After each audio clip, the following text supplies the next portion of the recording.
Hi, everyone. Thank you so much for joining us today for this session. We'll probably wait for a couple more minutes for more people to join in for the call before we actually start. So do please wait for a while.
So it's approximately 3:05, and I think we should start.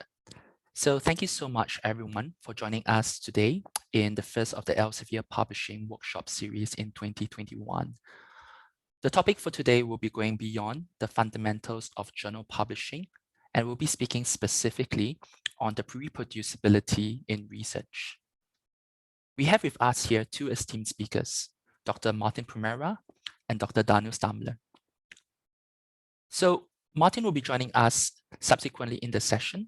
He is the director of the Center for the Advanced Functional Nanobots, and he's also a distinguished professor of chemistry at the University of Chemistry and Technology in Prague. He joined Nanyang Technological University in Singapore, and he's currently a tenured associate professor for almost a decade.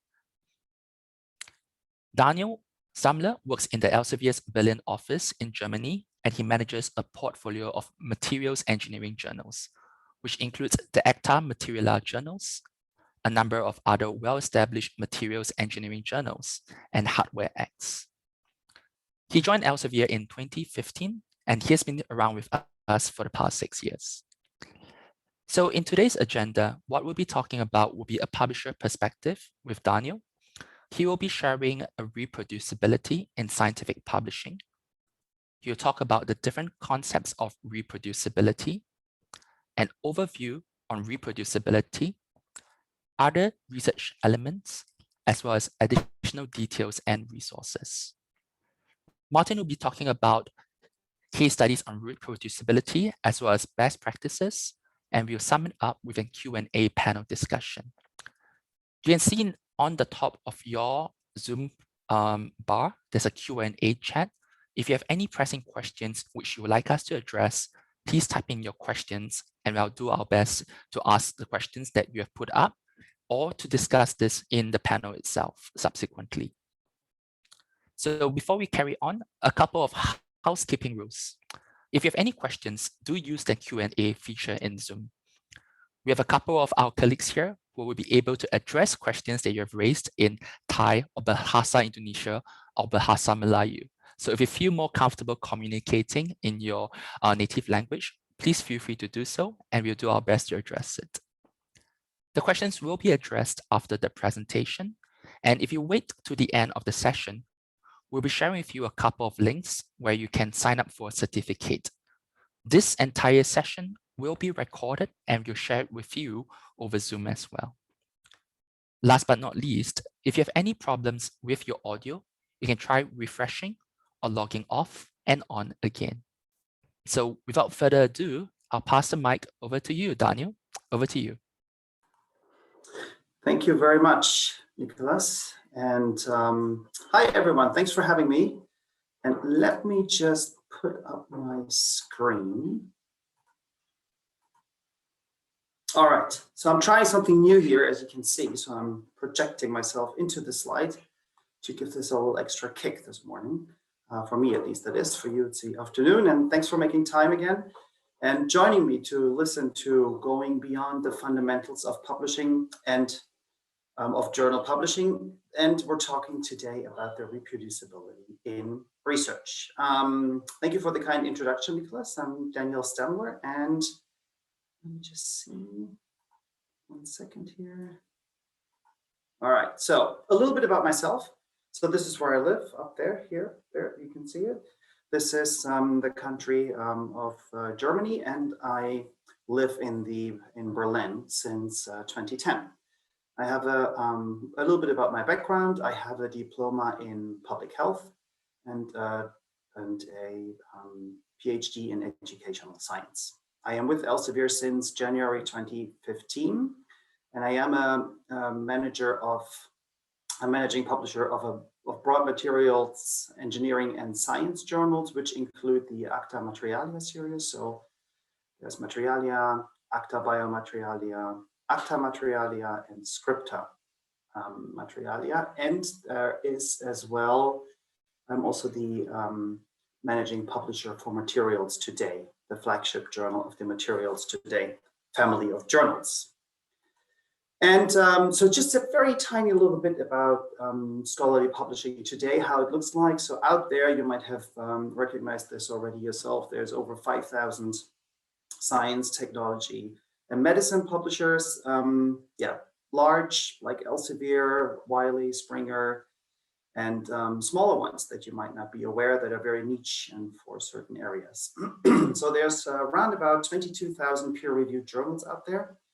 And I stress here peer-reviewed because there are some journals out there that are considered predatory journals published by predatory publishers, which don't follow the publishing ethics and rules that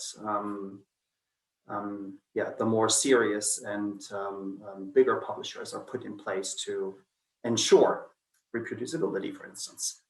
So, and there's a whole bunch of articles. These number here, the 3 million, might not be 100% correct anymore because we've seen a really big increase, for instance, over the past year due to the corona pandemic, and a lot of researchers having to stay at home and therefore also having time to finish analyzing data sets that they had or manuscripts that might have laid in their drawers and they could finish up. So I just wanted to show you a tiny little bit. So this is a little bit crooked here because it seems the animation is not really coming through. Anyways, so this is the publishing cycle. So basically what publishers do, and I read this out loud to make this a little bit more bearable here. So we solicit and reject submissions, and so 30 to 60%, that is, are being basically rejected by editors. It depends on the journal, as you can imagine. A high-ranked, high-impact journal like Materials Today has a rejection rate of well above 90. So then what comes after the submission, we manage the peer review process. And there's approximately 560,000 peer reviews that are being done here at Elsevier per year. And then this is, oh gosh, this is really hard to read. We edit and prepare the articles to be accepted then in the end stage. And these are roughly 370,000 a year, which, as I mentioned before, is more now due to last year's impact that we all, through the pandemic, that we all had to experience. So, and then of course, these need to go into the production and need to be made available. So right now on Science Direct, we are well above 12.6 million articles. I think it's much more than that, but who counts? We're in the millions. And just to give you an idea, to put everything online and make it available for everyone to read and to download, there's over 700 million downloads by 11 million researchers in 120 countries every year. So it's a tremendous amount that is being downloaded, read, and digested by all the researchers in the world. All right, so very quickly, what actually is the role of a publisher? So first of all, we register all accepted and published manuscripts. We gave it an official timestamp, which basically means it is recorded and saved and kept a record of until the end of time. Then there's a certification because we assure that peer review has been performed, and by that showing that the results are valid and the integrity of the submission that is being published. Then, as I mentioned, the dissemination, provide a medium for discovery and findings to be shared. This is, in our case, Science Direct. And preservation, so preserving the minutes and records of science for the posterity. As I said before, saving it until the end of time. And also, we're always looking for innovative tools and multimedia enhancements to connect other resources to make the user experience as exciting as it can be. And then, as you can see, there, Elsevier has been founded way, way back. As you can see, this was our old logo. And actually, in the 19th century, you see the logo became of what you might be aware of today. And then you see along the lines of all the different things that happen and that have been developed with the latest. So you see Materials Today has been launched over here in 1998 or 1999, I'm not 100% sure. Then the Scopus database here, Science Direct. So just to point this out, that this came, so you can see how in the late 90s, early 2000s, the digitization, the internet had an impact on many of us, including the publishing industry, and therefore moving things online. Then Mendeley, you might be aware of, is a researcher network, also has a freely available reference manager that you can download and use your software with. Then SSRM, and then Eris is the company that we recently acquired, which runs Editorial Manager, the publishing platform that we use to manage all the submissions, the publication, peer review process, and then in the end, once it's accepted, then it goes into the production system. So all of that is being handled by Editorial Manager. All right, that a little bit about the history, and this continues on. And so here we go. So 1998 it was. Materials Today was launched. So I'm the manager, the publishing manager of Materials Today. It has a site score of 26.416 and impact factor, and site score is 31.1. So Materials Today is the flagship journal of the Materials Today family.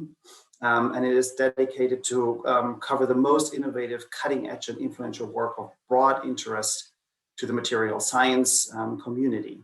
And the editors welcome all comprehensive articles and short communications reporting about breakthrough discoveries and major, and this is really the emphasis, major technical achievements, as well as review articles from established leaders in engaging and rapidly developing fields within material science and related disciplines.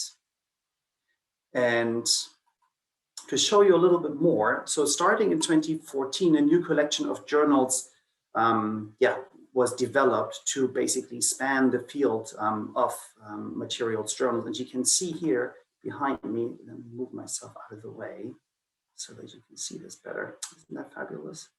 So now I just need to orient myself and make sure that I point into the right direction. So over here, you see all of the journals that have been developed. And so in 2020, just with these that you see here, with the 11 journals that are here on the right-hand side, we published over 2,000 articles, and this excludes the proceedings journal. So basically it's 10 journals published, over 2,000 articles. And Martin, who will be joining us later today, is, let me just move myself again out of the way, is the, here we go, is the editor-in-chief of Applied Materials Today, which was launched in 2015, and it has an impact factor of 8.352. We expect this impact factor to rise again once the new, the new impact factor numbers have been released. That should be coming out any day now. So everybody's waiting for the new impact factor numbers to come out. All right, so as you can see, the Materials Today family is expanding and bringing together many, many different disciplines in the materials science area. So this is just a variety that you can see here that we have. And we're always looking for new opportunities to give researchers the outlets for their publications that they're looking for and that they're seeking. All right, so the Materials Today family provides authors and readers with a comprehensive coverage across the material science and spanning from groundbreaking discoveries to highly specialized research. So as you can imagine, there's broad scope journals where a lot of different disciplines are being published in. And then there are very niche ones, which are highly specialized, publishing very highly specialized research. And with this family, we are hoping to offer an exceptional diversity. And with that comes our ambition of high quality peer review, rapid publication, and ensuring that maximum visibility and the widest choice is being delivered to the people who are seeking to publish with us. So, and beyond the journals, just very briefly to mention, are many conferences that take place in material science. So just to mention the hybrid conference, which will be taking place in October 2022, and the upcoming conference of Nano Today in Guangzhou, China, in November of this year. So this is just, and then of course, there's also Diamond and Carbon Conference. So Diamond and Carbon Materials Conference. This one is online, just in case you're interested in these topics.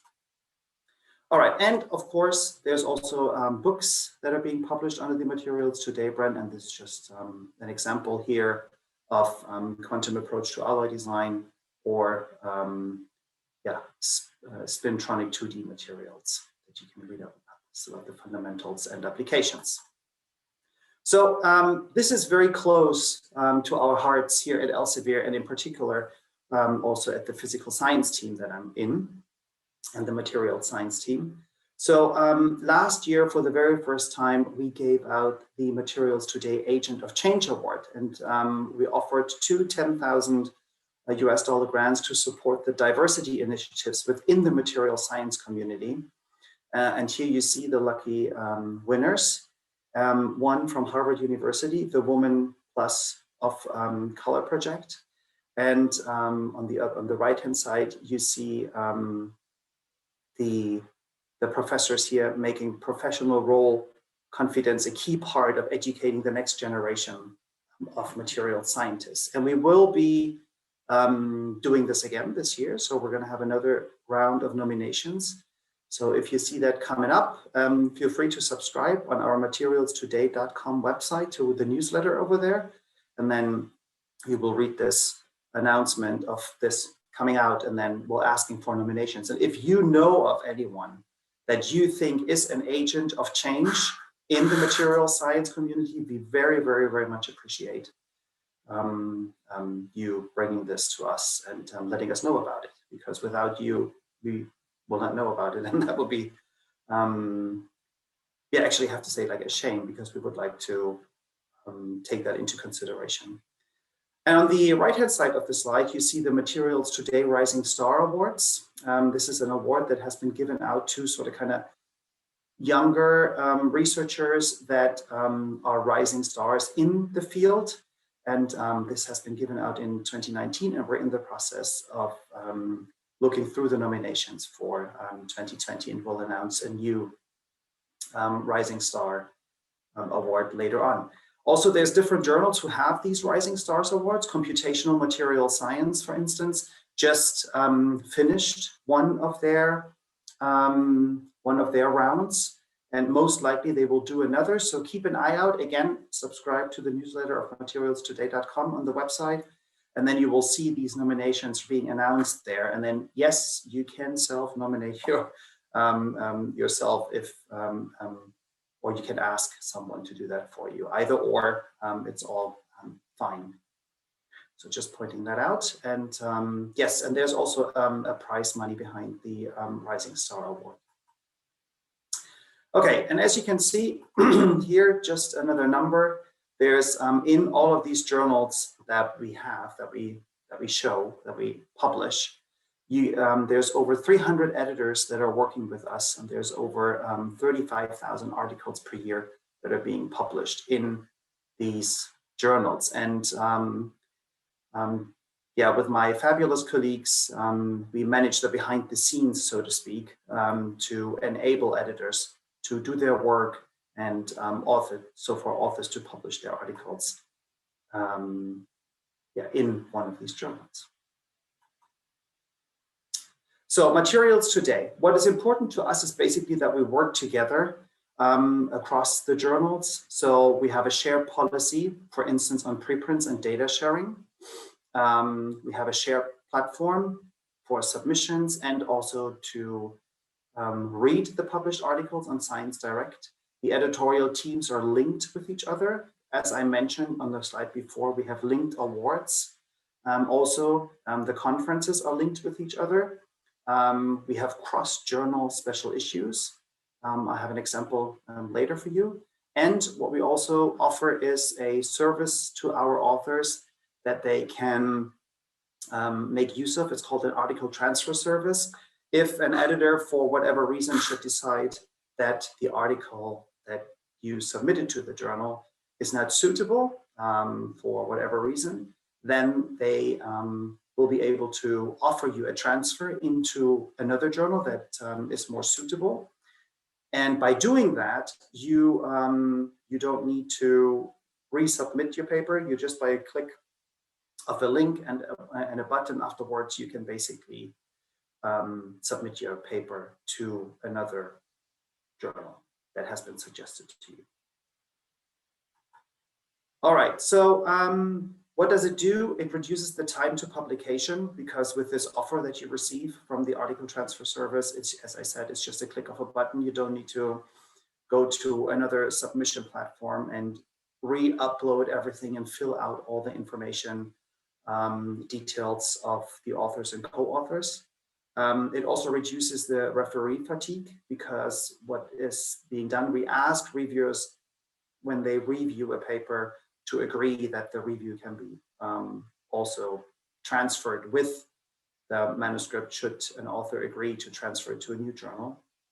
And therefore, it also reduces the editorial workload, because some of the editors can suggest that the paper is being accepted at the receiver journal, the journal that the submission is being transferred into, and therefore it gives the editor a pretty good judgment already, a judgment call from the previous editor to accept this paper. So all of these things are being put into place with the article transfer service that we offer.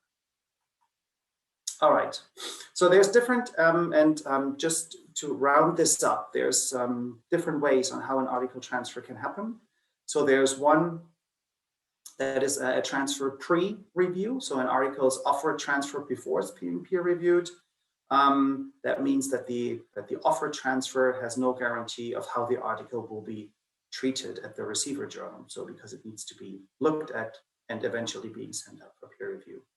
And then there's a transfer post-review. That means an article has been transferred, and then it has been decided not to publish in the original journal, but it's being offered after peer review. Again, there's no guarantee of the article will be treated at the receiver. And then what I mentioned earlier is the transfer recommended accept. This is a very, very special type of post-review transfer, whereby acceptance is guaranteed. We have to take this in parentheses, following the transfer, which basically means the editor who offers the transfer tells the editor at the receiving journal that he should accept this paper into his journal.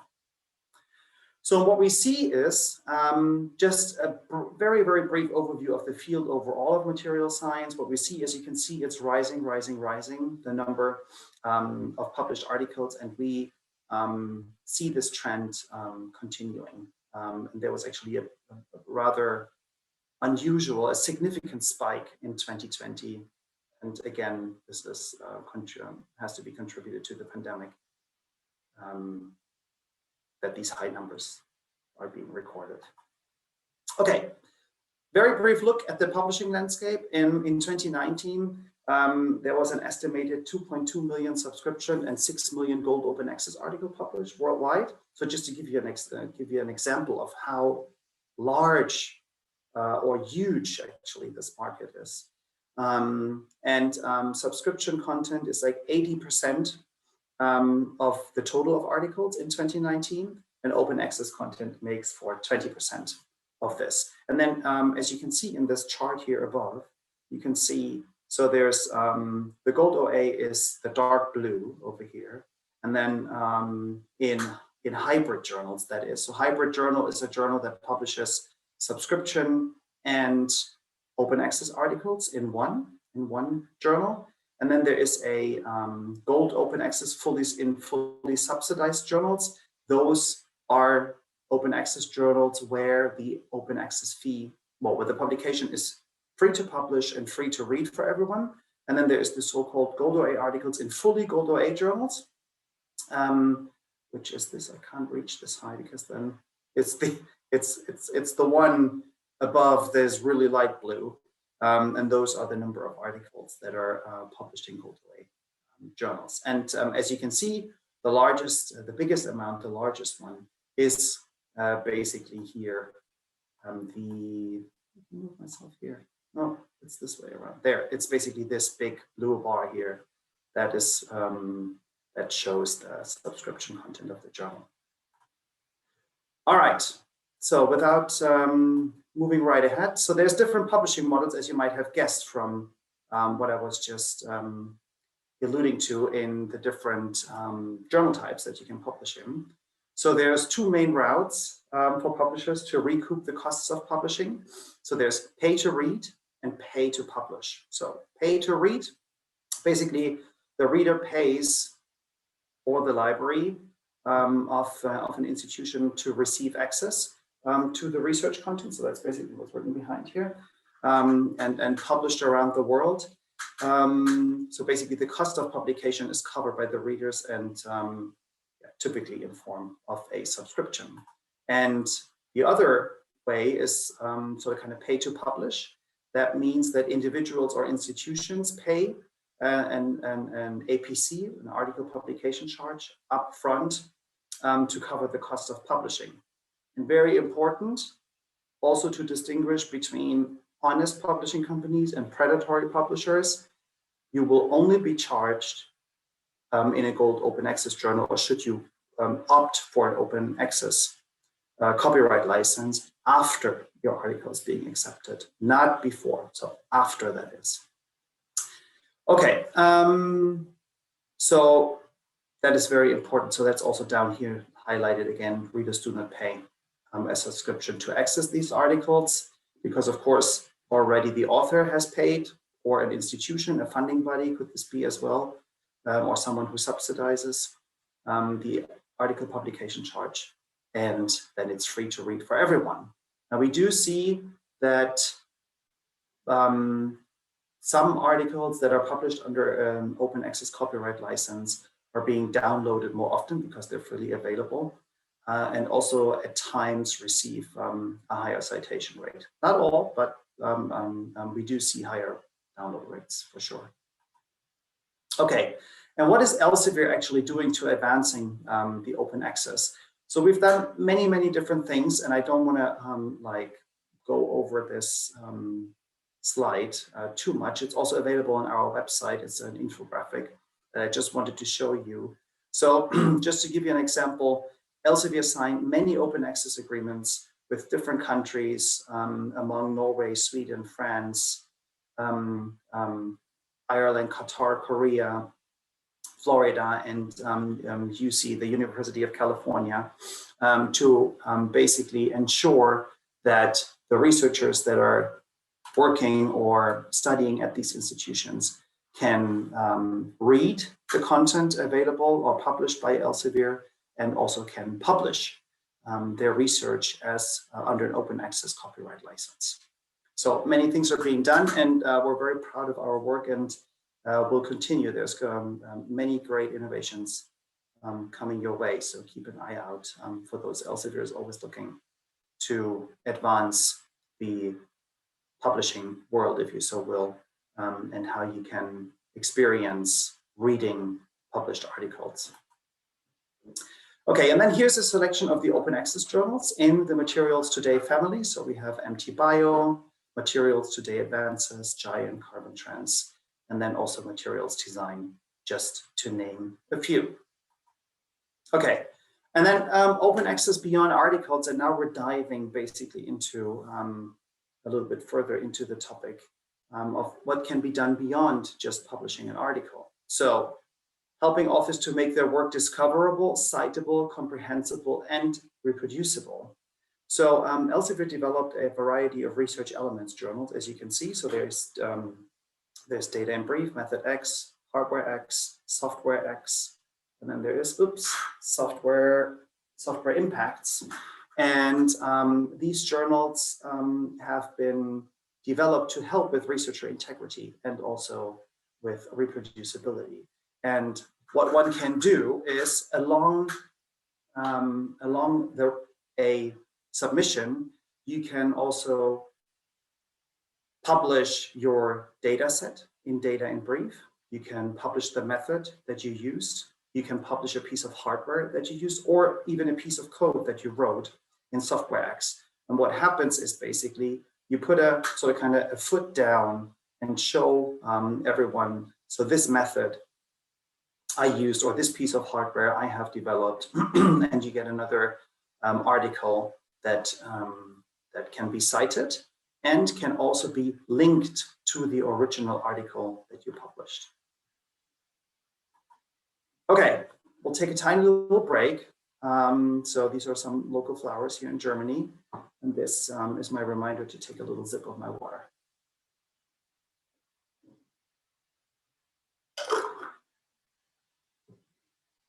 All right.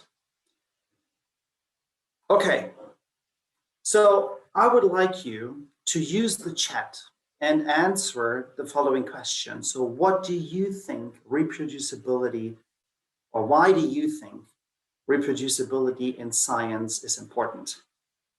So it would be great if you could just, there's no wrong answers here. There's so please use the chat and just type into the chat, why do you think reproducibility in science is important?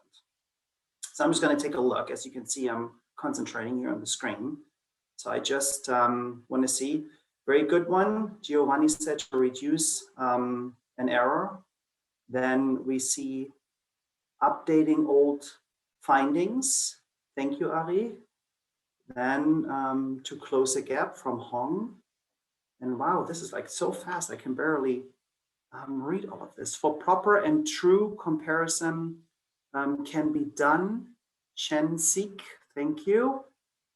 Munira says to update or upgrade, to improve science. I see here, wow, this is so many answers. This is great. To share your results, yes, to compare results across different disciplines. Let me see. Wow, I need to scroll up a little bit here because this goes way too fast. Wow, thank you for all these great answers. This is awesome. To publish new knowledge and trends in science. Thank you, Maris. Then George says to disseminate. Andy is saying bringing real impact. And let me see, I'm just going to go a little bit further down. To ensure results accuracy and its transparency. Yulita wrote this. So thank you so much. This is great. Keep them coming. I like this very much. Thank you. Okay. So when we look at the reproducibility, excuse me, the reproducibility issue, and take a look per subject discipline, then we see that the number of publications recorded in Scopus, this is until 2014, this study was done. You can read up about it. You see the reference right next to the Elsevier logo. In the title or abstract, at least one of the following expressions. So a search was done in Scopus until 2014. And as you can see, this is the number, the number of studies that were done. And you see that computer science is a very small fraction down here in this light orange. Then we have in engineering, we have the darker orange part. And then in chemistry, the light blue one. So this is, yeah, a very little number of articles that has been published, taking into consideration the largeness of the field that is out there. So, and a nature survey among roughly 1,600 scientists revealed that 90% of researchers actually think that there's a crisis in reproducibility. And 52%, that's the large red, the dark red part here in this circle, are actually calling this a very significant crisis. So the question is, why? So, and I found this other study by Baker, and they published this in 2016, and they looked like how much published work in your field is reproducible. And so we have the different fields up here, as you can see, and it's very interesting to see that in physics and engineering, as well as in chemistry, the people are most confident that the published work in their field is reproducible. You can see this as you look at these blue bar on the left corner. So you see 25% of respondents. That shows how many of them are confident. And then on the right-hand side, you see percent of published literature that is reproducible, predicted. And then if you go over to the left, then you see that these bars are pretty wide for physical engineering, chemistry. Those are the biggest parts. So that means that in physics and engineering, as well as in chemistry, researchers are pretty confident that their research is perceived reproducible. So, and what does this actually mean, reproducibility in scientific publishing? So basically, what it says, it's to make sure that research can be reproduced. And this is a massive step towards making it trustworthy and showing peers, funders, and the public that science can be trusted. And this is what has to be done to basically safeguard science. So nevertheless, replication studies are rarely published. And there's various reasons why this is the case or why this is happening. So in part is lack of a breakthrough in such a study, and therefore the little recognition that this also receives as relevant citation tend to go to the original paper. So if you just reproduce something and show that the work that has been done before was correct, and with all the information that you receive, you can reproduce the results. You can see that not many people are eager to do this because you don't get much recognition for this, even though this is very important to publish because, excuse me, because it shows that the research that was published originally was right, and it can be it can be shown that it was significant, that it was valid, and that is for some fields very important. And another reason is also related perception that journals and their editors are not interested in replication in replication studies. Let me just move this over here. And in particular, those studies that confirm previous results. So a lot of journals are just not interested because they want to publish high impact content, and sometimes it's seen as reproducible studies are not the way to do that. So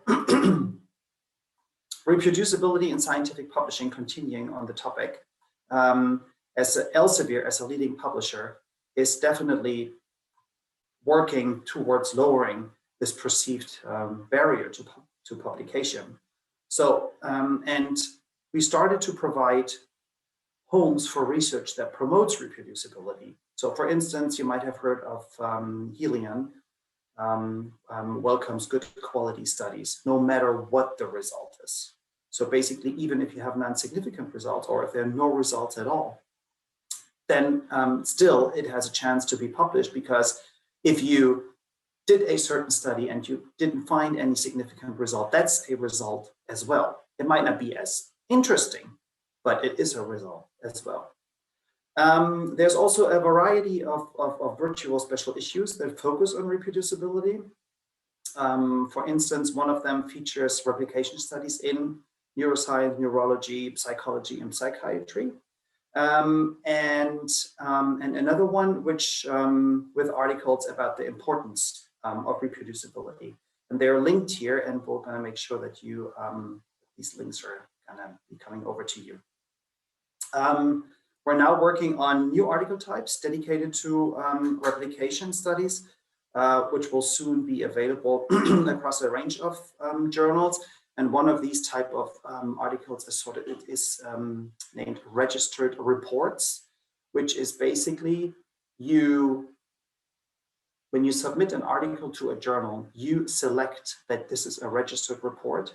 So you basically send in your method and the introduction to your paper and what you're trying to do.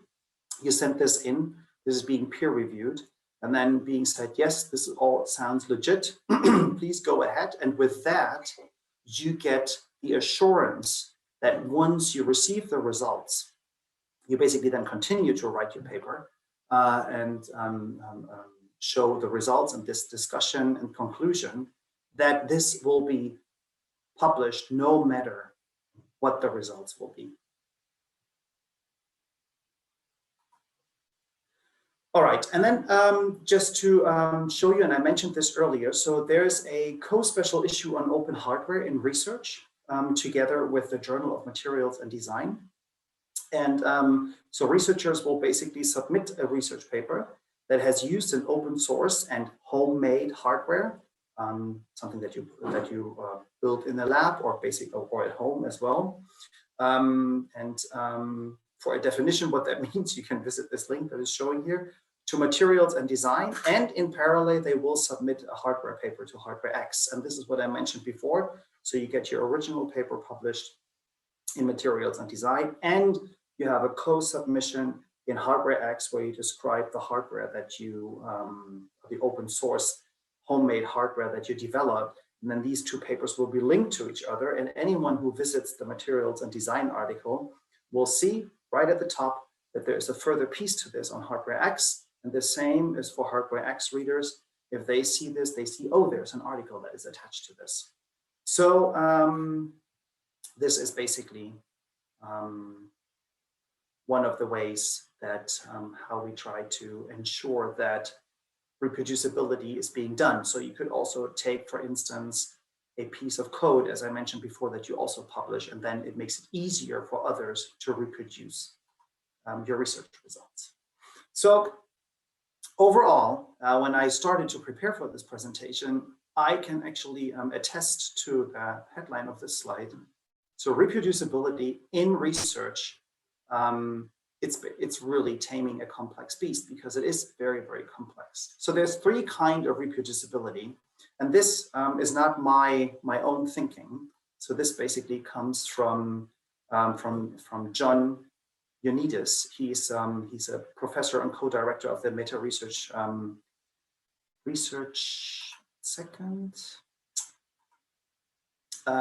Center at Stanford. And so he said the ability to reproduce research affects the credibility of science. And there's three ways of how, three kinds of reproducibility that he is stating or found out about. So it's the reproducibility of methods. So the ability to understand or repeat exactly as possible the experimental and computational procedures. So describing the method in your article or choosing to publish them in MethodsX, one of the research element journals, to enable other researchers to really, to redo or to reproduce your research. Then the reproducibility of results, that's basically the ability to produce corroborating results in a new study, having followed the same experimental methods, and the reproducibility of inferences, to the making of knowledge claims of similar strength from a study replication. So these are the three types of reproducibility that are out there. All right, just give me 1 second here.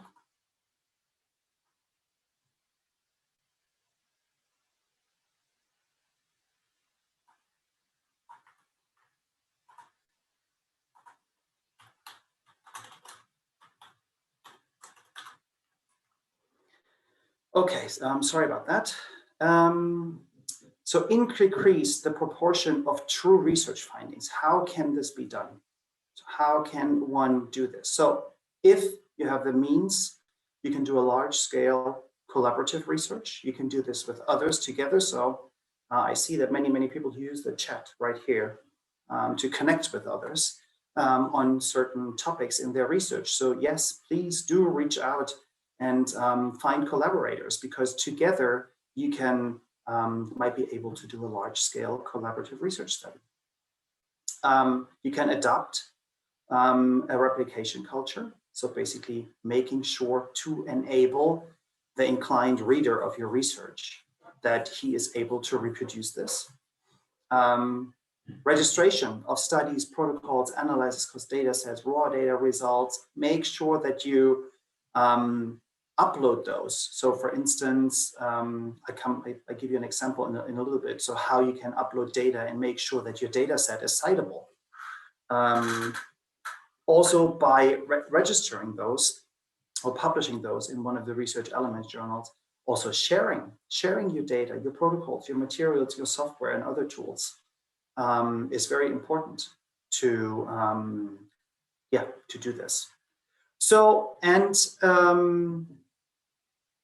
reproducibility practices. So describing again what can be done, what kind of practices can be embedded to reproduce. Containment of conflict, sponsors and authors. I think that's very important. Always state in your article at the very end, were there any conflicts of interest? Who sponsored the study? Very important point. Use more appropriate statistical methods and make sure that others can follow up or follow through with them. Standardization of definition and analysis. We know that research lives from standardized operating procedures or statistical methods, definitions, and others. So yes, so that is very important point as well. And then let me see, what else do we have here?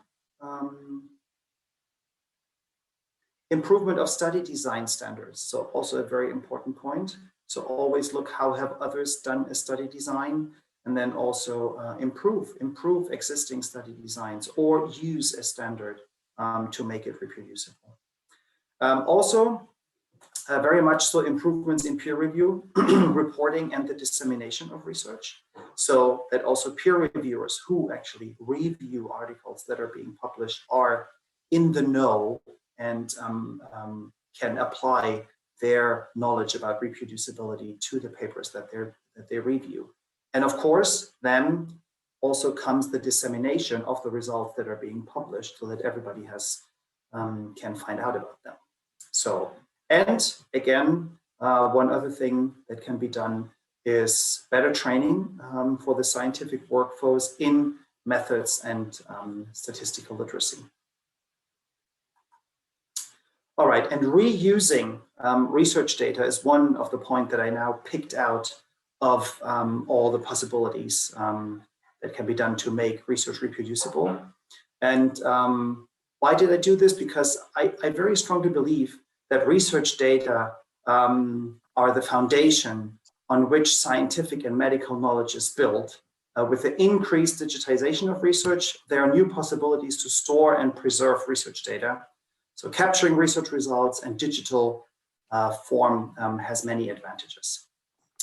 I just see that Martin joined. Hi, Martin. Good to see you. Hey. Hello. Hello. Hi. So reusing research data improves access, reuse, and again, the reproducibility. Also, if you can download a data set, you don't need to collect them yourself. That reduces costs. It saves resources, facilitates discoveries, fosters multidisciplinary research, and it promotes the integrity of research that is being published. So, and how do you make your data effective that you want to share is basically by 10 aspects of highly effective data I listed here. And let me move myself out of the way. Martin, I used this very, very cool feature here that I found out that I can project myself into the slides, as you can see. So number one is stored. So the first step in the hierarchy of research data needs is that data that have been acquired need to be stored. Then number two, once research data is stored, it needs to be preserved in a format independent manner or risk data obsolescence. Then it needs to be accessible. So even when data is stored and preserved, this doesn't necessarily mean it is automatically accessible. So, but both researchers and machines may want to access the data, for example, for meta-analysis or other kinds of reuse. And then on number four, you see discoverable, even if data are stored, preserved, and in principle accessible. This is not very worthwhile if the data cannot be discovered by others. So makes sense. Citable, one of the barriers to data sharing has been that it requires extra work from researchers for little reward. So you need to bring them into a format that is basically shareable. Data citation have the potential to change that because they can be easily incorporated into the current reward system based on article citation. So that's another one.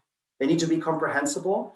So enable data to be reused. It needs to be clear which units of measures were used, how the data was collected, and which abbreviations and parameters are used. So data provenance is crucial for comprehension. You might have experienced this if you get a data set from a colleague or from another lab, and then there's something in there, and there's the description, the data set description of the different items and parameters is not there, then it's useless because you don't know what it has been used for, or what this particular number or field tells you. Then it needs to be reviewed. So while it's very common for research articles to be peer reviewed, this is still quite uncommon for research data. However, it's important, it's a very important step when it comes to quality control and trustworthiness of data. Then here we come again, reproducibility of research results under number 8 is a very big concern for science.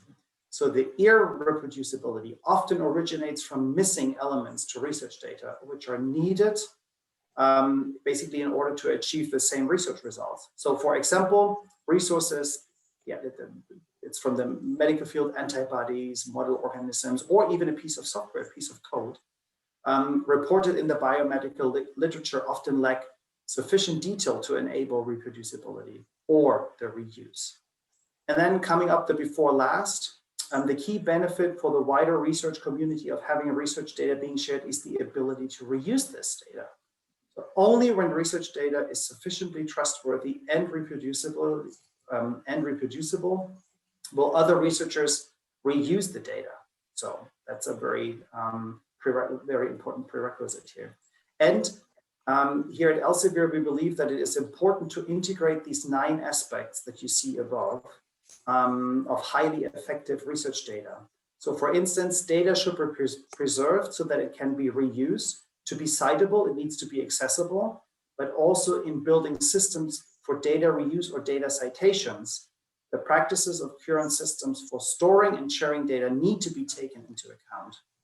So, and these 9 layers, so 1 to 9, and 10th integration steps are intended as a guiding principle by which research data management practices can be ordered and checked, rather than as a prescription of a perfect performance. And I put a link in the resources at the end of the slide, because that's a lot to digest here for you to take a look at and to reread this if you want to make sure that you enable others to reuse the data that you have. And then last but not least, I'm just going to move myself out of the way again. One way to make sure that people can use your data is by storing your data sets and make your research data citable, uploading them to Mendeley data. It's a very easy process. You basically create a data set, you upload your data, you excuse me, put a description in there, and then you will get a DOI number for your data set, which then you can cite and others can cite and download as well for further research if needed and wanted. So, and then I talked about this at many, many different times. I just want to point out, so Elsevier has a variety of research elements journals. These are all multidisciplinary because they focus on either data, method, hardware, software, and can be from various fields. They are peer reviewed, they're open access, and they publish short, digestible articles that describe one of these steps that are necessary to contribute to the reproducibility. All right, with that, I want to thank you for your attention. I picked one, which was data reuse, and there's many, many more. This is how you can get in touch. This is my email address. You can also find me on LinkedIn or Twitter. Feel free to contact me if you have any questions. And I think with that, we're going to welcome Martin to the stage. Yes, so hello. Hi. Well, thank you for joining, Martin. Very nice hello. to have you. Thank you very much for the invitation. Yeah, sure. And let me just see, because so maybe you can very briefly, Nicholas was so kind to introduce you in the very beginning. And I wanted to talk to you a little bit about, so from your standpoint of view, why is reproducibility important for you as the editor-in-chief and for the Applied Materials Today journal?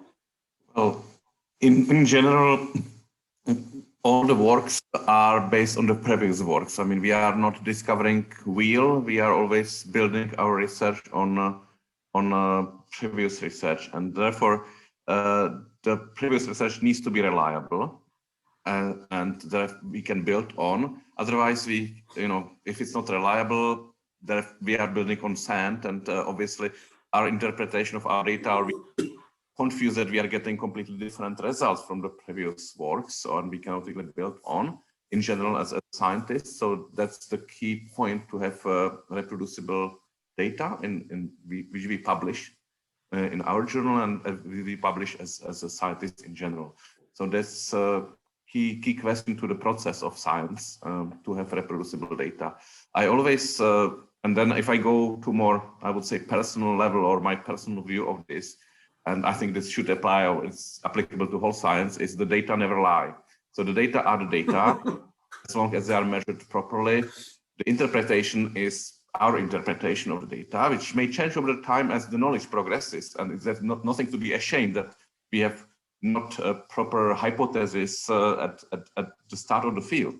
But the data are there, and if they are we can return to the data, we can say, well, the data were correct, but interpretation was not correct at that time, and we can improve the interpretation built on that. So always the data for me, if I go even step back from my editor-in-chief role to chief investigator of my group, I always say, whatever you get from the data, this is the truth, and this is the base. We build a hypothesis. Hypothesis can be wrong or correct, and it will be tested by the time and the other works, but the data needs to be reproducible. And now, if I go to the material science in general, because different fields have different ideas or different ways how to analyze and collect the data, and material science, I would say, is particular in the sense of field of chemistry. So I'm also a chemist. So in chemistry, you have a simple structure of molecule. It's either it is or it's not. And we have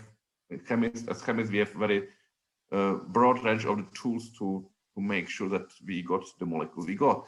And the point is that with materials, the materials are much more complex structures. And then we should, because you have different crystallinity, you can have impurities which you may not be even able to detect or to notice, and so on. And then in such case, as many characterization techniques as possible are needed to really prove that, or to show that you have fully characterized the material, even though they may not be necessary for your particle hypothesis, but it's very good to have very broad range of method to characterize the material, and then to of course make them available if possible, and so other people can eventually get to the data and build on that. So this is my view. So no, perfect. Thank you so much. Yeah, Daniel. So very long answer to simple question. Sorry, Daniel. Yeah.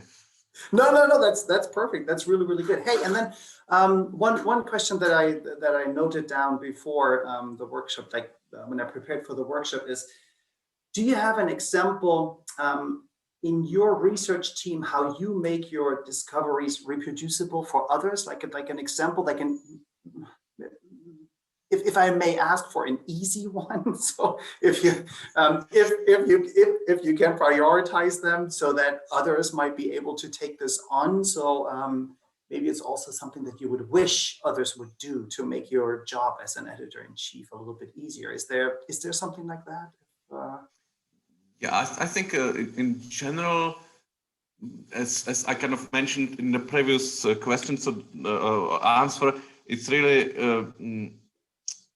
I mean, in my group, what we do, I kind of always push people to prove within, of course, the available means and whatever is available in the sense of collaborators and so on, to really fully characterize the materials, because maybe for your hypothesis, 2 characterization methods are enough. I mean, this is okay. It's clearly shown that it supports our hypothesis, fine, and our potential paper. But I'd like to see more characterization, and also I put in the final article more characterization that is necessary to prove the hypothesis. I often put it to supporting information just to have it there. For this reason, is supporting information can have 50 pages. And it's quite an invaluable resource of important data, maybe not the key for the hypothesis. So the key for the hypothesis are in the main text, but it's equally important to have those supporting information data.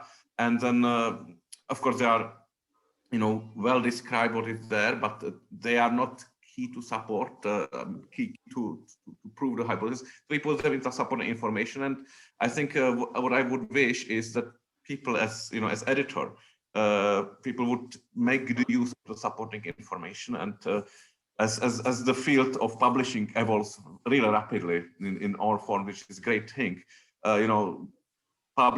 different publishers try to facilitate it in different ways, and of course something works better than other. But in general, sharing or putting to support into information, the more data, then it's really necessary to prove the hypothesis is key, because often even for your own group, group members can go back to it, because students may leave, you may store the data in some data sets, but they are not available to new people because you don't share them. There are also lots of peculiarities. So please make use of supporting information. 50 pages, no problem. Of course, those supporting information, don't abuse it too much. I mean, in the sense that don't put 100 pages of raw data, because no referee will read it. And the referees should read also supporting information. This is also important, not to overload the burden, but put everything you have in organized manner to supporting information. That would be certainly something I'm looking forward. And I'm sure that this whole thing will evolve. We are putting data sets, sharing data sets. So I'm sure that in 10 years, we will be doing it quite differently, but for now, that would be wonderful. Thank you so much. Thank you so much.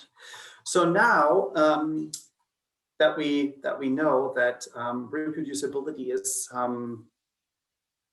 a very important topic that we will be hearing lots and more about in the future. So I would like to turn to the Q&A part and have our listeners and people who are attending, thank you so much for sticking around and listening to what I had to say. So Nicholas, can you help us a bit walking us through the many questions that came in? Yes, there's been approximately about 70 questions that have been fielded in. Let me shortlist a couple so we can tackle this step by step. So the first question is, how does reproducibility replicate the research and results? And in this case, how would you actually avoid plagiarism, but yet at the same time preserve the novelty while reproducing a similar research? So this question has come up in different forms.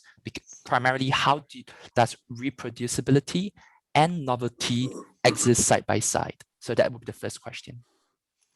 Well, I think those are completely orthogonal things. I don't think that they kind of conflict at all. So the reproducibility and plagiarism, that's completely different thing. Plagiarism is that you copy somebody's work, point. If I go back to material, so if I have graphite powder in my bottle and I do XRD analysis or any analysis, and I give you the same bottle and I publish this and you do your own, that is not plagiarism. It's the same material. It's your measurement. It should look almost the same. The data, I'm sure that the noise will be different, and so on, because it's new measurement. That's nothing. This is not plagiarism point. So that's and you should get, unless something happened with graphite in the bottle, which is possible, you should get the same data. Except of the noise. So this is not plagiarism, and I don't think that this goes against each other at all. I mean, this is completely orthogonal thing. So if this answers the question, yeah. So that's the novelty is not. I mean, we are not. And I don't want to offend the people who ask, but the novelty, we are not in 19th or 18th century. Which anything which we discover and characterize, we can just publish. Okay, I found this rock. I characterize it, and it's new rock because nobody discovered this rock before. But the novelty is in idea. Okay, I have a graphite, but I want to show that, okay, graphite, if I do something, some treatment to the graphite, something happens. And this is how novel it is. It's up to the editor and referees to judge.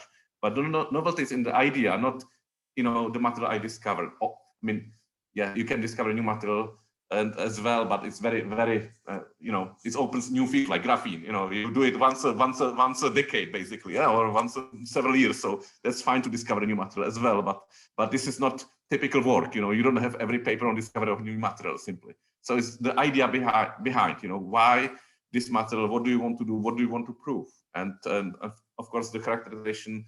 Yeah, that this is integral and part of it. And obviously the data should match with the previous data. It's like crystallography. This is not plagiarism if you get the same crystallography data. This is how the world works. Yeah. So if this answers the question. I think it does. Daniel, do you have anything else that you'd like to add on to this? I think Martin just answered this perfectly. So it's always good to have you on, Martin. You always make sure that this is answered correctly. Thank you so much. Yeah. That's a great reply. Thank you for this very much, Martin. So the next question we have is, if we plan to reproduce our data, do we need to write the result based on new development or current trends? And what would be the suggestion if we were to use this approach for publication? Wow, that was lots of new information on trends, and so I kind of didn't. I apologize. I didn't get exactly the question. I mean, I got the feeling, but I mean, I didn't get really the approach. So you measure the data, and should you interpret them on current trends, or what was the question actually? So the question would be, if we want to reproduce our data, do we need to write the result based on new development or current trends? Data and result. Okay, so I would again decouple those two things. The data are the data. Okay, so the data today in Prague, the sun when the sunrise was 5:30. Okay, this is the data. This is the data. I cannot do anything according to the current trends of the interpretation. This is the data. It's 5:30. Whatever the trend is, whether we like it or it's summer or winter, doesn't matter. It's the data. The results. Well, the results is I would say the data is the results of the measurement. So I would not decouple it. Interpretation is the other thing. So the data and the results, to me, the data, okay, I can measure temperature is the data. The results is result of some experiment I perform. I get something from the nature is the same thing for me. Is the data results. That's you. I mean, you cannot do anything with them because you get them. So whether the trend in the world is this one or that one doesn't influence at all your data or results. Of course, new equipment can do this, but I don't think that is the question. So the question is, what do you do with the data and results? Whether you interpret them according to new trends? Well, you should interpret them according the conclusion and the ideas they tell you. And of course, you can be creative, and there are new discoveries, and I would not call them trends, but new discoveries which are putting more light to the data, and then maybe we never thought about it. Then you may create new hypotheses which you didn't have 5 years ago, and this happens very often in the fields. But this doesn't do anything with the data, and always it's good to have even more data to support this new hypothesis. So let's imagine I revisit my old paper, 5 years old. I may look at the same data. If I reproduce with different eyes, I say, well, actually, maybe we never considered that. And maybe I need to have an additional experiment because to prove whether, this consideration, this additional different hypothesis is valid or not. Yeah. And we can perform another experiment. So, but shortly back, the data interpretation, it's up to you. What do you want to make out of it? What's the idea? If the data support or they don't support your hypothesis is equally valid, because I always tell, and this is my personal experience, not saying I have to imply to 1,000 people listening to us, but I always tell my students or postdocs, what you measure, this is the true, and quite often it's 50% of the time it's against my hypothesis. I mean, I have some hypothesis we go for the project, but very often it doesn't work the way I expect it. It goes quite often opposite. And I even say this is more valuable because we may have some unconscious bias, but it's completely opposite. But there must be some reason. I mean, the nature doesn't lie or make fun of us. What is the reason? And now this is really very interesting and important to dig for the reason. So I think it shouldn't be kind of influenced by trends. But you should really look, what is your hypothesis? What do you want to? What the data are telling you, and why you are performing the experiments? And very often they tell you different things that you expect to hear, not what you want to hear, but what you expect to hear. And it's completely fine. You follow the data, and you don't follow the trends very simply. So you follow the data. That's all. Yeah, I think the only thing that comes to mind, and thank you for the weather analogy, is that basically that maybe a new model on how to interpret the data comes out. So there is, for instance, with the weather, there's 2 models. There's an American model on how to calculate weather prediction, and there's a European one. And depending on which model you use, you get sort of kind of slightly different forecast. So that would basically, if I say the data never lies, you said that, and it is what it is. So that those are the data or the results that you receive from the experiment or the data collection that you performed. And then you can, of course, apply different things. And if there is a new method that comes out, or a new tool, a new measurement, for lack of words, machine that can measure different frequencies, density, and whatnot, then you would sort of kind of follow the trend of technology to use to look at your data or to interpret your data in the end. But then the results that you get will then build up on the results that were there before. You're just taking a different angle at it, and you are being able to further analyze the data. And that would be the only way of how I can think of follow a trend could look like in this regard. So yeah.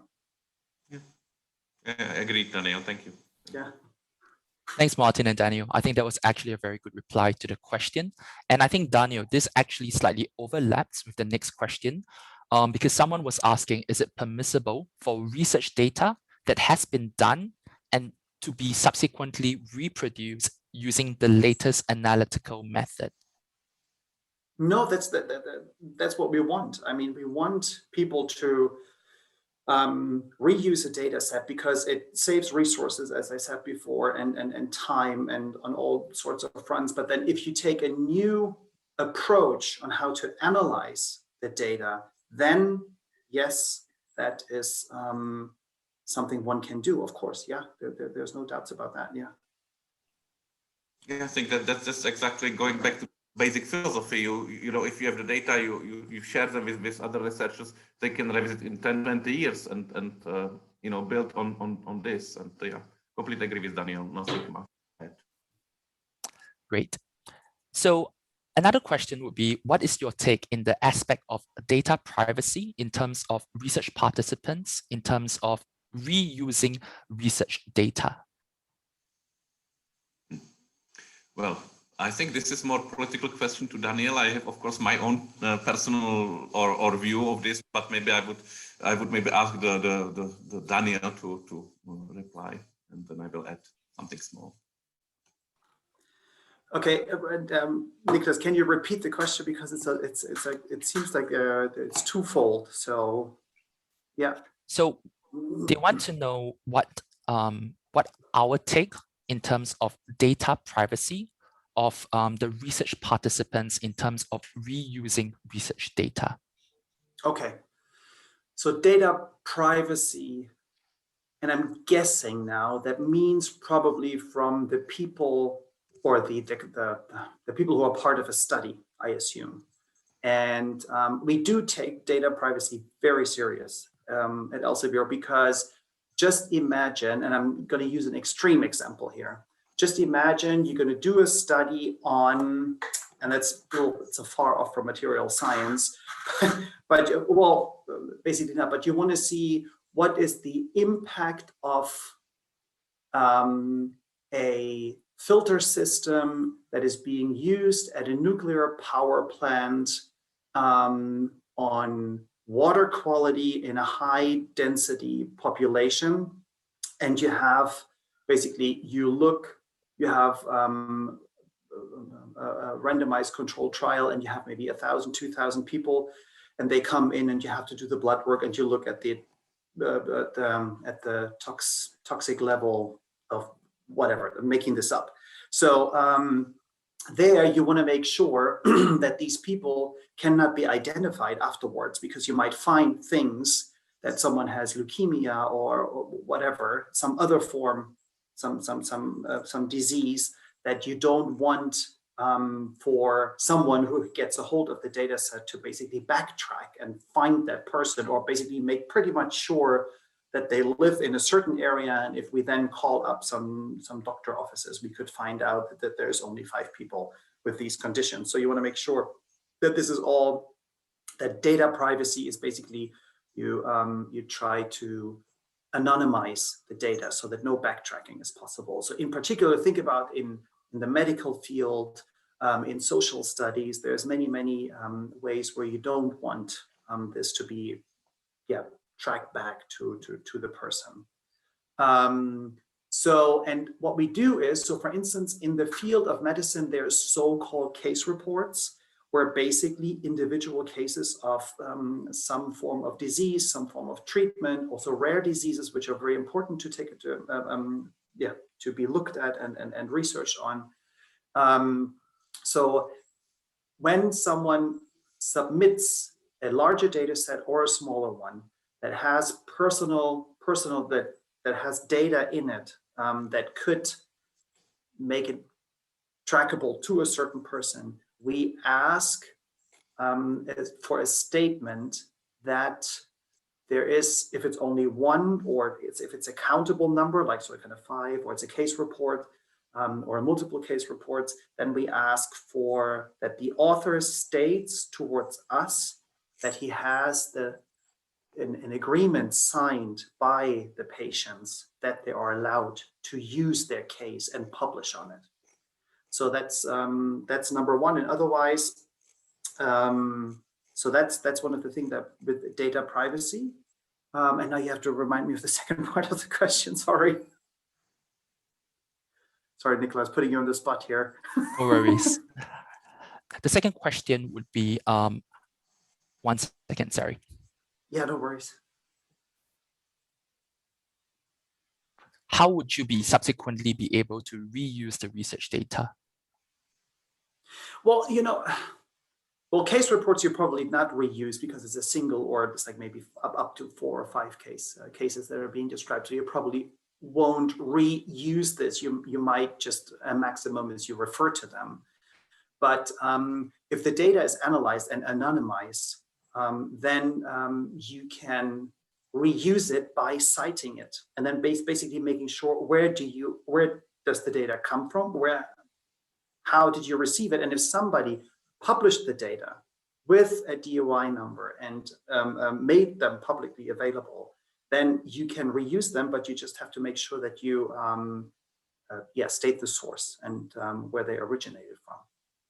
That would be, I hope this answers the question. But Martin, please, I'm very interested in how your take on this would be, because you have a different perspective. Mine is like more from an educational medical perspective. So I'd be interested in to hear. I think in general, thank you very much, Daniel. I think in general, it's the same, very similar or same view of what you just described. What can I just add is that in material science, again, that unless there are some sensitive studies which are related to things which cannot be published, then it's of course the question whether this whole thing can be published at all. I mean, you cannot say, well, I have XRD pattern, but I am prohibited to show you, because then it's basically against the whole philosophy of publishing. But yes, anonymized data, if there is any involvement of the names or things are, I mean, for material science, I would say this is norm,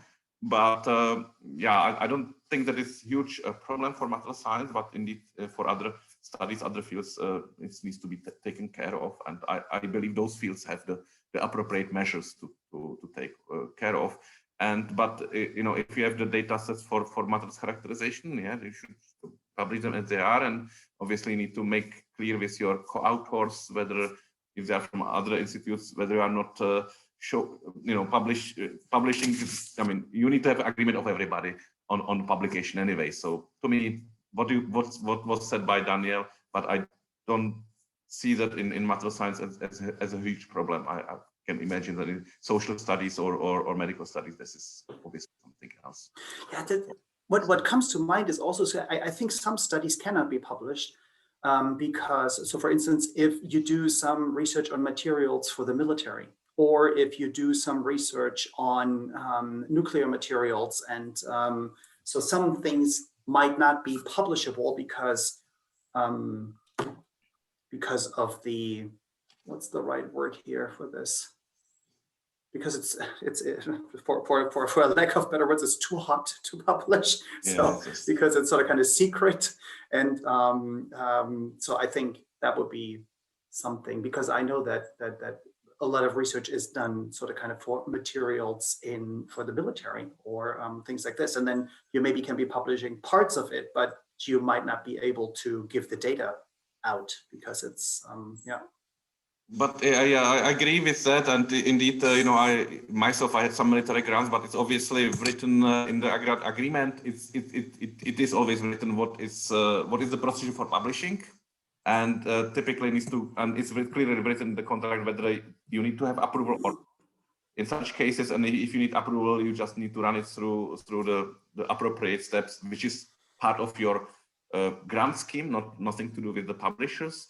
But on the other hand, if you are, kind of prohibited to share some part of the data, it's up to the referees and editors say, well, this is not enough supported, and that's it's our right not to publish, because we cannot publish that saying, all the data are secret and this is the interpretation. So that's always balanced. But on the other hand, typically the industrial or military, but it can be in industrial research, you have in grant agreement, this is simply not to be published, and this is not even the deliverable of the grant. So the grants are not only for kind of basic research or publication direction, but it's for I would say even basic research for military cannot be published for some time, or industrial research also cannot be, but it's clearly written in the funding scheme, and you just follow that. But that not everything can be published and should be published simply. Thanks a lot for your answers, because this actually ties in very well to the next couple of questions which came about. So basically they wanted to know, in terms of data for simulation models, is it limited in time? If it is allowed, how many years would this time limitation would be? And if there's a particular rule on how old research data can be reproduced for. So it all boils down to a timeline in terms of data sensitivity and what are the rules and permissions with regard to this. So simulation data, so I mean, I'm a little bit missed that. So the question, for how long they need to make them available, or? Yeah, to be available. Well, I think that's also, maybe I will pass this to the yeah, but I mean, let's put it very simple from my perspective as editor. I will pass the more broader view of Elsevier to Daniel just in a second. But to me, if you are publishing peer-reviewed article, the data needs to be. I'm not talking about the raw data, but the data as part of the article needs to be available indefinitely. I mean, as long the hard drives on the servers work. So there's no limitation. Okay, after 5 years we kind of we take it out of this market. No, if this is part of the publication, should be here in 100 years. Yeah, and whether it's simulation data or measured data, that's for me. There is no other question. Another question is the raw data. Some journals like Nature Publishing House and other publishers as well, and some journals within the publishers require, some don't. 5 years availability of the raw data, I mean every measurement which is then interpreted. Not everything needs to be kind of. Sometimes you have some averages of you show the data with relative standard deviation, but you should store the raw data on which this is based for 5 years from the publication. So this is based on the publishers and the journals rules, and you need to read carefully.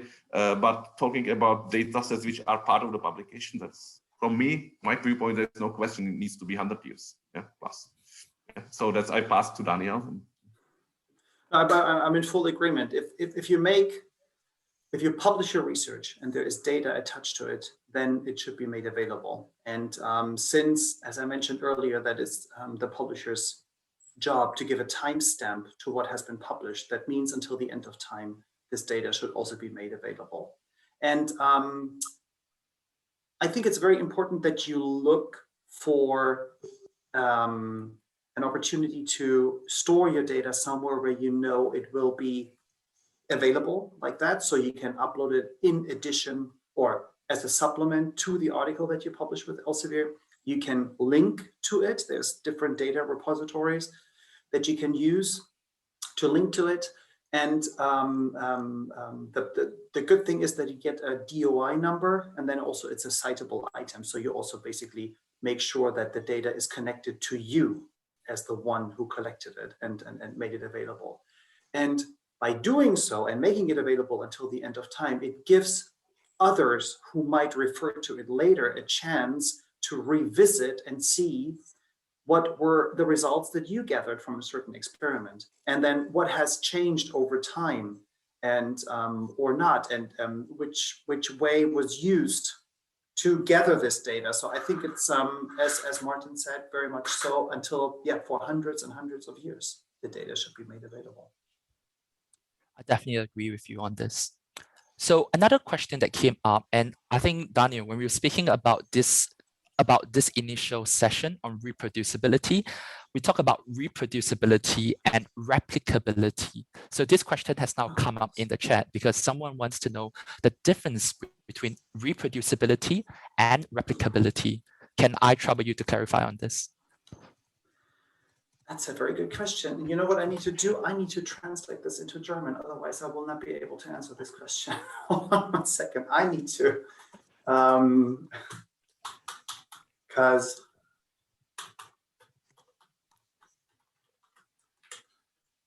okay.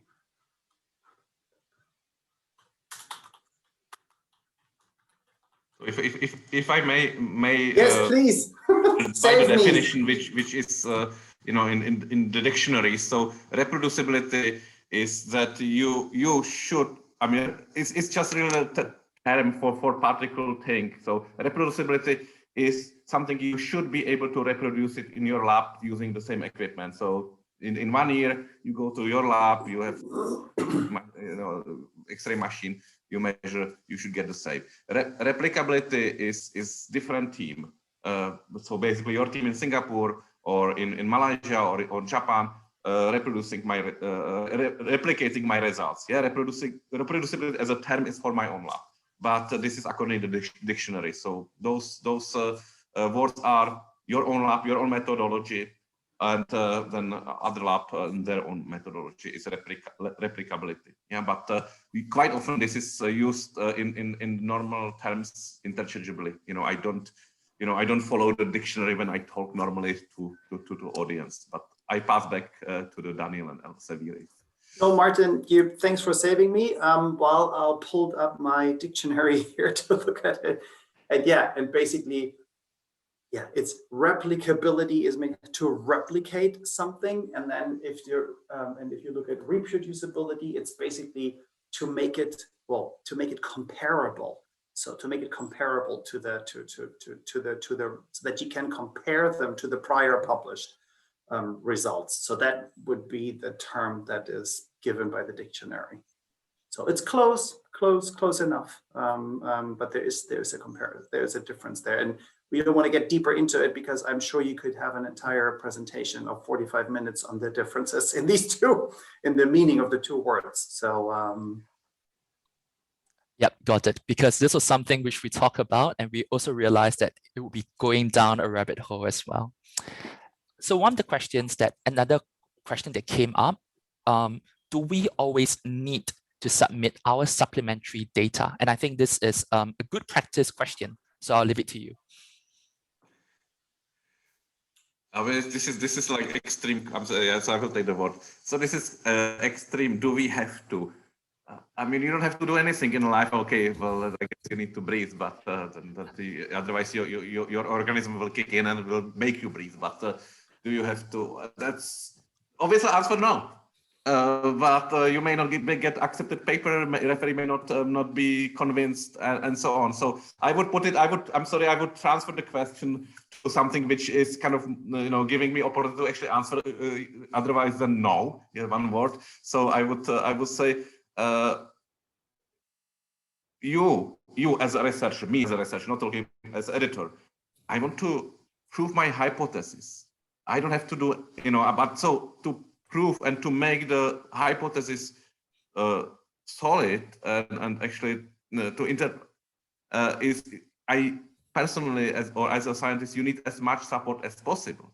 And then I don't see any point not publishing the data or sharing the data with others in other form, then, you know, if I want to support my hypothesis, of course, I may, as I said in my first answer, I can decide, okay, this is not support, this is just additional data, I don't necessarily need it, it's characterization data to prove my hypothesis. I publish them personally anyway because I find it valuable, and valuable not only for outside community, but also for my team in the future, because you have this three-dimensional space plus time, and the time is also really changing. And if you remember, but maybe your group members, you know, are new and they like to access the data.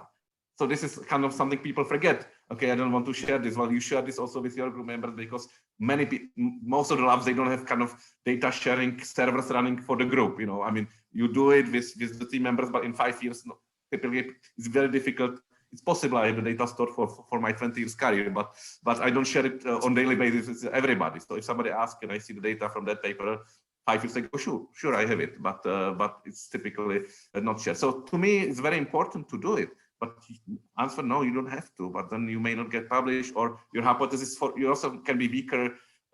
So I see no point not publishing if you have them. And I think, as Daniel mentioned, I think it's something which is very important also for the people to, because you can now in the digital age, you know, I've even, you know, the journals which are 100 years old, and you have the table with the data, you know, you wonder why they, you know, they filled on typing machine those tables and then copied. Now you can assign the DOI, digital object identifier, to your data. I mean, what better can be? The data are assigned to you then. I mean, for history of the time, you know, I mean, you know, mankind. So this is something very unique, and I think couldn't have, I mean, this was not possible 20 years ago. So I'm actually very grateful for those developments in the literature, and I see no point not sharing. I mean, the only thing which can be wrong with the data, you fake them.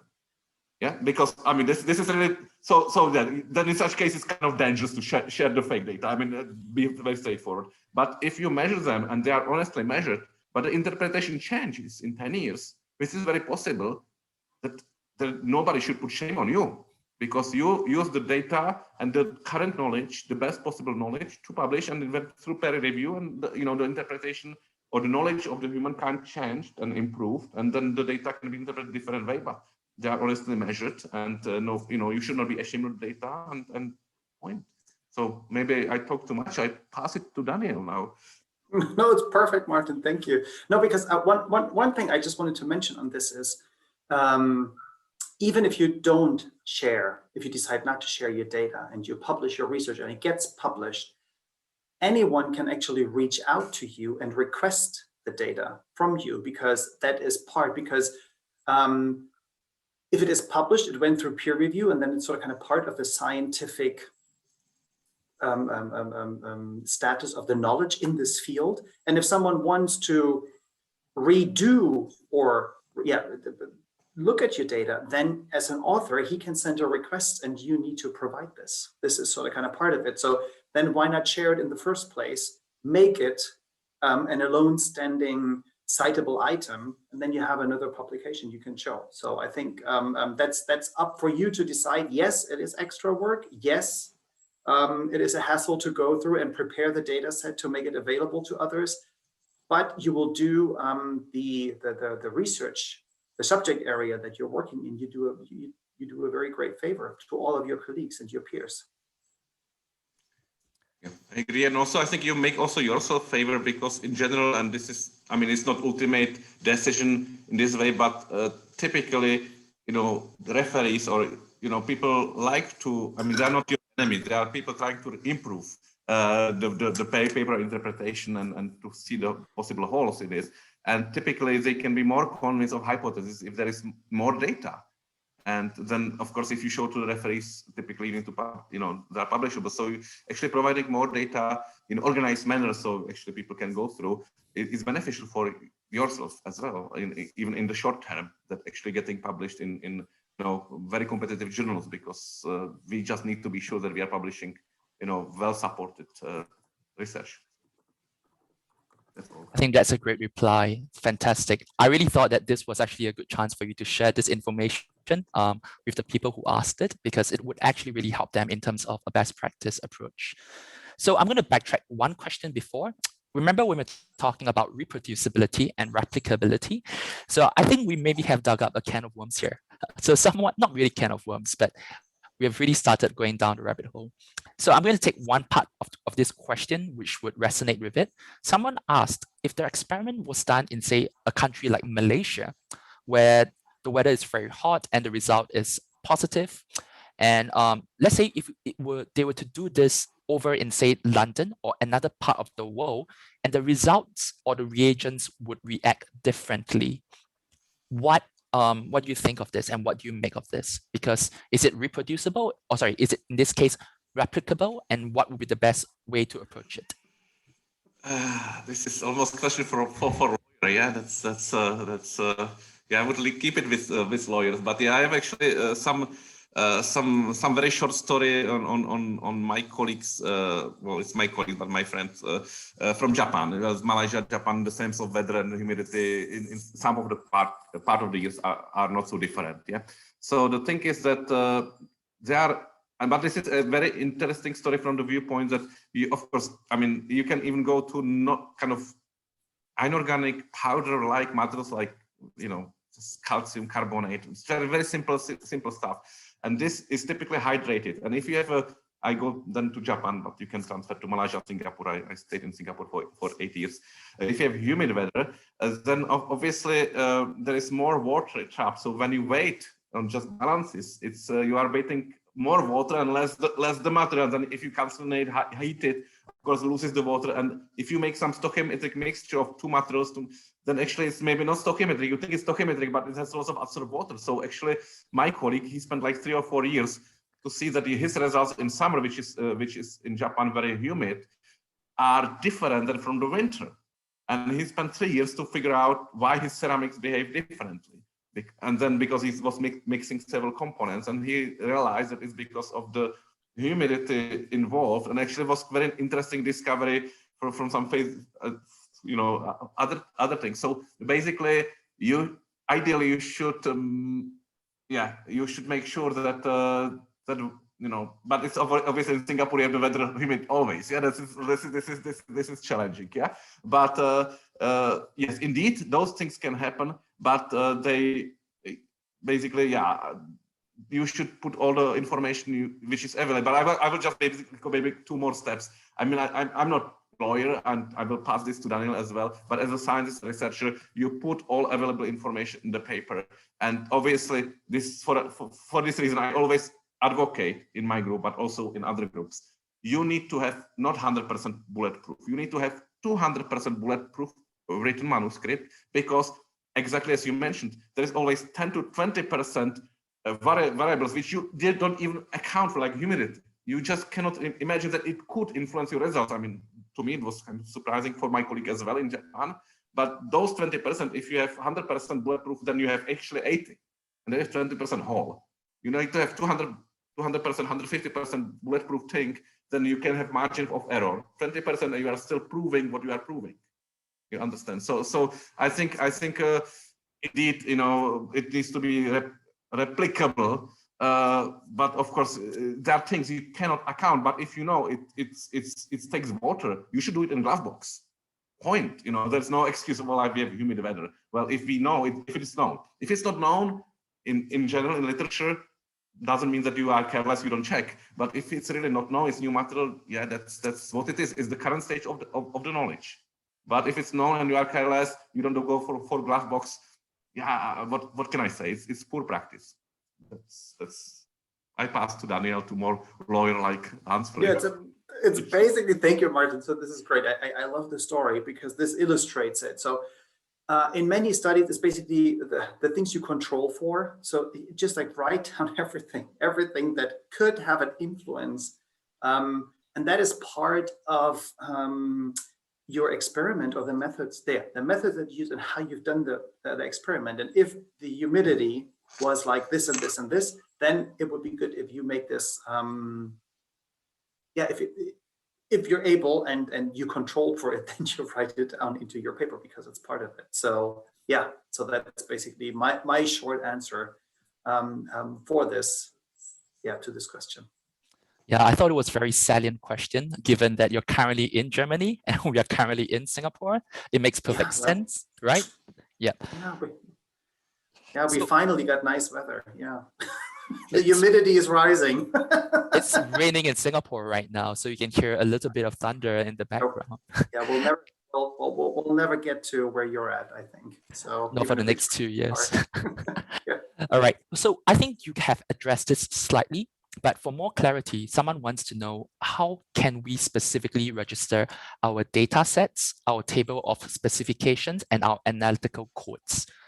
You mentioned a little bit about DOIs. How would you go about doing this? Oh, okay. Yeah, that's an easy one. So if you want your data set to have their own DOI, like it's in citable items, you can go to Mendeley. So you can upload it there. And then once you filled out everything, excuse me, and you uploaded it, then it gets a DOI, then it is a citable item. As far as I know, within Mendeley, it's not being peer reviewed. So it is a citable item, but it's not peer reviewed. So basically you store it there. And if you want your, so kind of you have a piece of like a code, a software, or you have a new method that you describe that you use, then you can co-submit. It's called a co-submission, or you submit it to one of the research elements journals that I mentioned before as an extra submission. And then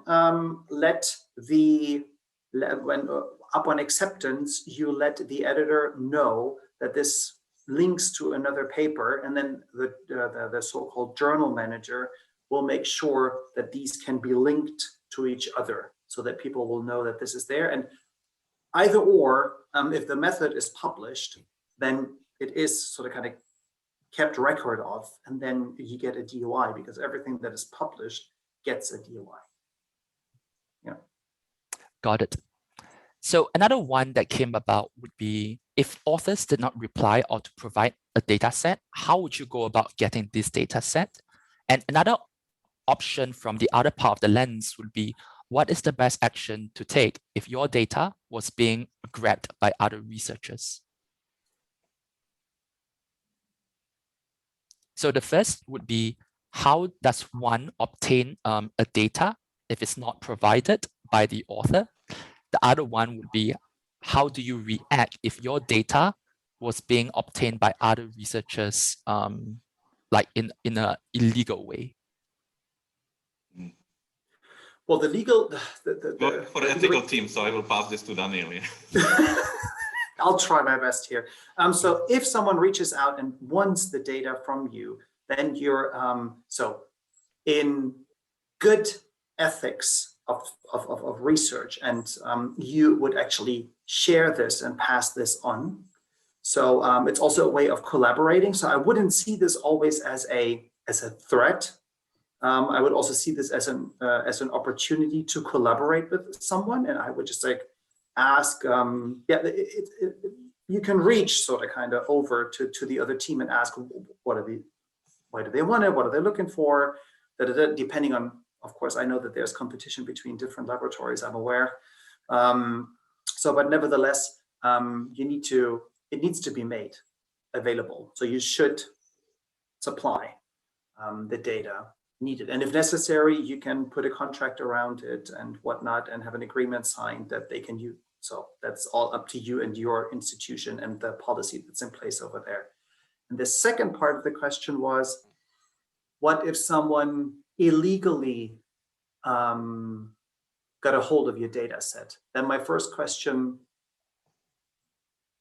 would be, so if it's illegally, then the data, I'm assuming the data has not been published before, so it's not available. So, but somehow someone dropped a USB stick, I guess, somewhere so that someone got a hold of it.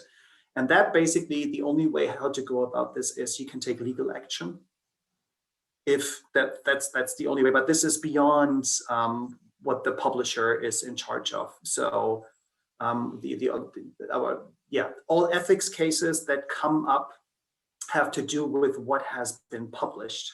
And if the data set never has been published, then we are not involved and we cannot get involved in this. That is something entirely up to you to make sure that your rights of the owner of this data set are being processed accordingly. Got it. Yes. So yeah, if I can just add to the first part, do you hear me? And then something disappeared. So to the first part, yes, I completely agree with the Daniel. But please note that sometimes the authors are just maybe not receiving the emails because it ends up in spam. So I typically believe that all the people are good people, and then it's just they don't necessarily always reply. It's not that because they like to hide something, but I always assume the good intention, and if I need data or needs to be provided, you can contact editor in the like last instance. Please, can you just ask the authors to provide the data? But personally, I never had to do this as author, but or as a scientist. But I think it's you can ask author if not, then from different email address, and typically it works. And as Daniel pointed out, it may sometimes be needed to to negotiate away the data, or what extent the data are shared. But again, typically for this reason, I prefer people share what they can share at the first place, and there's no problems later. Yeah. Thanks a lot for that. So in the meantime, I understand that some people would have to leave. So right now, what we are doing is we're sharing a couple of SurveyMonkey questions that you can scan and complete. And for those of you who are here, you would like to get a certificate, we will share with you the link and the code. You have to wait for the session to be over before you can actually redeem the code as well. All right, in the meantime, I do have a couple of last questions, which I think would be a good way to wrap up the session for today. So since Martin and Daniel are both here, so I think this is a good chance to talk about rejection rates, right? Not directly pertinent to reproducibility, but since you're here, you might as well tackle it. So we know that rejection rates in general are high, right? I'm not referring in any specific numbers pertaining to the journals at hand, but what would be a big reason for such high rejection rates? And as an author, what can you do to safeguard yourself or to minimize the risk of rejection? I know this is a completely different session as well, but since we have time, we might as well talk about it. This is kind of that's a surprise question, but as an editor, I mean, if I may, Daniel, to start answering that. So to me, it's look. I would again approach it from the position of also author, and also that I was once in time I was starting research with my own group, and so I also had the trouble to to reach to, I would say, high impact factor journals, but I would also transfer the impact factor to impact. Actually, when I talk to my group now, I talk, okay, we need to look at the impact of our paper, not talking about the impact factor, how big impact this paper will have on the community, or this work, or this idea we are just discussing over the piece of paper, or over coffee. We are not even having about the chemicals, but what impact to the world we will have with this, if this works. Of course, it may not work. And I think this this is very important question for you as a human being, as a scientist, because you are going to burn your and somebody's time for maybe half year or 3 years or 4 years on this project. So is this really a project worth of impact and pursuing, because you are burning your time and you will not get ever more time, as Steve Jobs said. I mean, the time is limited. Money can be unlimited, but the time is always going down of your life. So is it really worth the burn the time, and what is the impact? And then it's very simple. If the rejection rates are basically going back to the answer. So with higher impact, the probability or basically impact factor somehow in that's also, we can have 12 hours of discussion on bibliometry, but it's connected to the impact of the work. So typically higher impact factor journals, typically on average, publishing more impactful work, not only because they are in high impact factor, but they got there somehow as applied methods today. And we were just selecting the most impactful work. So this is also, if somebody asks me how do you increase impact factor of your journal? Well, I don't. Well, it increases itself because I look for the most impactful work to the field. And if you, as a young or senior, doesn't matter, junior, senior researcher or group leader, or produce impactful work that which is kind of bulletproof from the experimental point of view, there is really a very high chances to get published in high impact factor journal as ours. And I think that's not always, you know, when you are young, you think that, oh, well, when you are young, I'm older, but sometimes you feel this is so genius work, you know. I feel it about every paper I have, but not everybody feels that. And sometimes I have to say, well, you know, I was wrong. Maybe this is not so genius work, and maybe that's not so novel, and you know, it hurts. And I'm author, I publish a lot, but this is life. So yeah, that's all. So try to be, you know, provide the biggest impact, and don't take it personally. I mean, sometimes we just misjudge, you know, our view is still unique, wonderful work, but maybe not in eyes of others. So, you know, I wouldn't say there's something wrong with the work or something wrong with you. It's just different point of view. And that's I think, my take on this. But Daniel, if you like to answer this, if you have still that. No, I think, yeah, I know. No, I think you answered it absolutely right. So there's not much to add from my end, I think. Yeah, no, just like, thank you, Martin. So nothing comes to mind that I could add. Thanks a lot for this, Martin. I think you have summarized it actually perfectly well. I think at the end of the day, it's nothing personal. If there's a rejection that occurs, I think one should just be very constructive about it. And I think this has been a very constructive workshop. It's approximately about almost 5 p.m. We have fielded approximately almost a total of 100 questions in the Q&A chat box and in the panel. And I think this has been very productive. So Martin, Daniel, thank you so much for taking your time here and spending this past couple of hours sharing with us. It's been an absolute pleasure having you here. Thank you. Yeah, thanks for having us. Thank you very much for organizing this wonderful meeting, and thank you for everybody to joining. And yeah, you know, we are looking forward to meet you next time, and also to get your, you know, impactful papers. And please just note the last comment. You know, the referees near editor are, you know, trying to hurt you. That just try to help you. And when sometimes the comments from the referees are really impactful to me in the sense of I never thought about it, and I can actually get completely inspired by the answers of the referee. So please do read the answers carefully and try to improve your work next time. And I do it, you know, all the time. And actually, this was maybe one of the ways I took it as a constructive criticism, and I believe I improved. So please take it from me. Thank you very much. Thank you, Martin. Thank you, Martin. Thank you, Daniel. Thank you, everyone. Do stay safe, be healthy. We see you all soon. Thank you. Bye-bye. Bye-bye.